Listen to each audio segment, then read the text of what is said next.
Hello friends, હું છું રૂપલ પટેલ અને મારે આજે વાત કરવી છે બધાના મનની.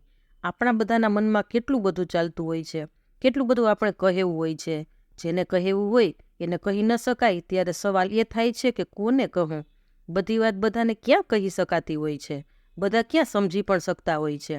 કેટલી બધી અંગત વાતો અંદર જ મનમાં રહી જતી હોય છે. એક એવી હૃદયસ્પર્શી કહાની તમને કહું છું. એક યુવાન ટ્રેનમાં સફર કરતો હતો. લાંબી જર્ની હતી. તેની બાજુની સીટમાં એક બીજો યુવાન સફર કરતો હતો. બંને વચ્ચે હાય હેલો થયું, થોડોક પરિચય થયો. પેલો યુવાન ધીમે ધીમે પોતાની બધી જ અંગત વાતો કહેવા લાગ્યો. એની સાથે શું થયું, કોણે શું કર્યું, મેં શું કર્યું, બધી જ વાતો કહી.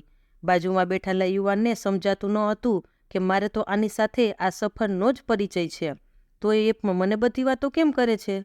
પેલો યુવાન તો કહેતો જ રહેતો હતો. સફર પૂરી થવામાં હતી. વાતો સાંભળનાર યુવાને છેલ્લે પૂછ્યું, તું કેમ તારી અંગત વાતો મને કહે છે? ત્યારે પેલા યુવાને આંખમાં આંખ પરોવીને એટલું જ કહ્યું કે હું આવી અંગત વાતો મારા અંગત લોકોને કરી શકતો નથી. એની આંખો ભીની હતી. અને મિત્રો, જ્યારે આપણને ખબર હોય કે કંઈક આપણને ટેન્શન હોય, કોઈને કહી ન શકતા હોય, મનમાં જ રટ્યા કરતા હોય, આ સંબંધનું પણ આવું જ છે. આપણને ખબર હોય કે સંબંધ લાંબો ચાલે તેમ ન હોય, ત્યારે આપણું મન આપણને સિગ્નલ આપવા માંડે છે કે આપણને આની સાથે ફાવવાનું નથી. સંબંધની બાબતમાં મનની વાત સાંભળવી જોઈએ. મનને એ પણ સવાલ પૂછવો જોઈએ કે આ સંબંધમાં સુધારો શક્ય છે ખરો? અને સંબંધને સુધારવાના બેસ્ટ પ્રયાસો પણ કરવા જોઈએ. જતું કરવું પડે તો થોડુંક જતું પણ કરવાનું, પણ સંબંધ ન બગડે તેવો પ્રયાસ દરેક માણસે કરવો જોઈએ. એક પતિ પત્ની હતા. બંને ખૂબ ડાયા હતા અને સમજુ પણ ખરા. એજ્યુકેટેડ પણ હતા, પણ બંનેના વિચારો સાવ અલગ. બંનેમાંથી તમે એકયના વાંક ન કાઢી શકો એવા હતા. ધીમે ધીમે બંનેને લાગ્યું કે એકબીજા સાથે મજા આવતી નથી. એક દિવસ બંનેએ વાતો કરી. પત્નીએ કહ્યું કે આપણે સાથે છીએ પણ સાથે હોઈએ એવું ફીલ થતું નથી. બહેતર છે કે આપણે છૂટા પડી જઈએ. પતિએ કહ્યું કે તમારી વાત સાચી છે. બંને છૂટા પડી ગયા. પત્ની તેના પિયર ચાલી ગઈ અને પતિ પોતાની નોકરી માટે શહેર ચાલ્યો ગયો. એ શહેરમાં એક મોટો સેમિનાર યોજાયો હતો. 2-3 વર્ષ પછી અચાનક બંને એક જગ્યાએ ભેગા થઈ ગયા. પતિએ પૂછ્યું, તું ખુશ છે? તે બીજા મેરેજ કર્યા? ત્યારે પત્નીએ કહ્યું, હા, હું મજામાં છું, પણ બીજા મેરેજ નથી કર્યા.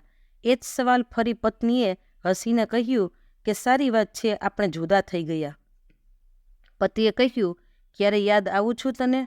ત્યારે પત્નીએ કહ્યું, હા, ક્યારેક યાદ આવી જાય છે. ત્યારે ભગવાન પાસે પ્રાર્થના કરું છું કે તમે ખુશ રહો. આટલું બોલતા બોલતા બંનેની આંખો રડી પડે છે. બીજું કાંઈ બોલતા નથી. પછી છેલ્લે પત્ની બોલે છે કે આપણે છૂટા થઈને ભૂલ કરી છે, એવું તમને નથી લાગતું? ત્યારે પતિ તો કાંઈ બોલી શકતો નથી. આંખમાંથી આંસુ સરી પડે છે અને ફક્ત માથું હલાવીને હા પાડી દે છે. પછી બંનેને લાગે છે કે આપણે આપણી અંગત વાતો ક્યારે એકબીજાને કહી જ ન શક્યા. જો કરી હોત ને તો આજે છૂટા ન પડ્યા હોત.